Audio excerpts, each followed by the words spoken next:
ఒకరు నచ్చకపోతే డిస్టెన్స్ పాటించు, అంతేకాని వాళ్ళ గురించి వేరే వాళ్ళ వద్ద డిస్కషన్ పెట్టొద్దు. జనం ఎంత సులభంగా మనల్ని పొగుడుతారో అంతే సులభంగా నిందిస్తారు కూడా. కాబట్టి నింద పొగడ్తలను పట్టించుకోకుండా శాంతిగా జీవించడానికి ప్రయత్నించాలి. సంవత్సరాలు మారినప్పుడు కాదు, మన జీవితాలు మారినప్పుడు సంబరాలు చేసుకో. మనిషి మంచివాడు కావాలంటే మంచి పనులే చేయక్కర్లేదు. ఎదుటివారి గురించి చెడుగా మాట్లాడకుండా ఉంటే చాలు. మనిషి ఆకలి నడిపించినంత కాలం ఏ రోగం లేదు. ఆశ నడిపించడం మొదలు పెట్టాకే అన్ని రోగాలు వచ్చాయి.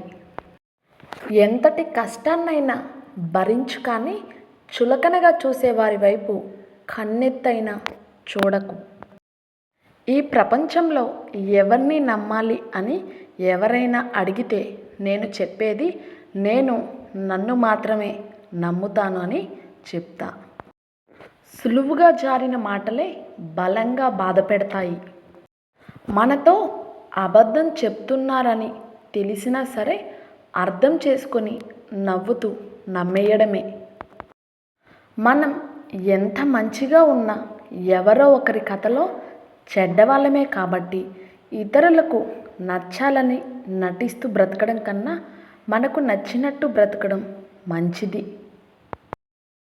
మన జేబులో డబ్బుంటే జాతకంలో శని ఉన్న మనల్ని ఏం చేయలేదు. ఈ రోజుల్లో కొందరు ఎలా ఉన్నారంటే ముందు నీతులు చెప్తారు, మళ్ళీ ఏం తెలియనట్టు వెనుక గోతులు తవ్వుతారు. ఉపవాసం ఉంటేనే దేవుడు కరుణిస్తాడు అంటే ఒక్క పూట కూడా భోజనం లేని పేదవారు ఎప్పుడో గొప్పవారైపోవాలి. రాసుకున్న విధంగా పుస్తకం ఉండొచ్చేమో కానీ ఊహించినట్లు మాత్రం జీవితం ఉండదు. అందరికీ నచ్చేలా బ్రతకటం దేవుళ్ళ వల్ల కూడా కాలేదు. నీ వల్ల ఎలా అవుతుంది? ఎవరి కోసం నువ్వు బ్రతకడం లేదు, నీ కోసం బ్రతుకు నువ్వు. ఓ 10 నిమిషాలు భార్య ముందు కూర్చుంటే జీవితం యొక్క బాధ్యత గురించి తెలుస్తుంది. తాగుబోతు ముందు కూర్చుంటే జీవితం చాలా సింపుల్ అనిపిస్తుంది. సాధువులు సన్యాసుల ముందు కూర్చుంటే ఉన్నదంతా దానం చెయ్యాలని అనిపిస్తుంది. రాజకీయ నాయకుడి ముందు కూర్చుంటే మనం చదివిందంతా వృధా అనిపిస్తుంది. జీవిత బీమా చేసే ఏజెంట్ ముందు కూర్చుంటే చస్తేనే మంచిదేమో అనిపిస్తుంది. వ్యాపారుల ముందు కూర్చుంటే మన సంపాదన చాలా తక్కువ, దేనికి సరిపోదు అని అనిపిస్తుంది. నీ జీవితాన్ని మార్చేవాడు నీ ముందు అద్దంలో తప్ప లోకంలో ఎక్కడ కనిపించడు. ఆలోచనలతో నిద్రపోయిన కళ్ళకి అలారం అవసరం ఉండదు. బాధ్యతలు భయాలు తెల్లారకముందే తట్టి లేపుతాయి. జీవితంలో మంచి రోజులు చూడాలంటే కొన్ని చెడ్డ రోజులను తప్పక దాటాలి.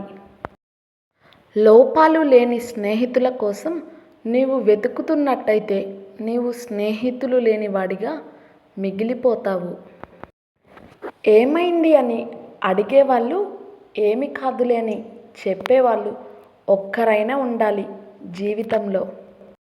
ఈ జీవితం మీరు ఏదైతే వద్దనుకుంటారో దాన్నే మీకు ఇస్తుంది.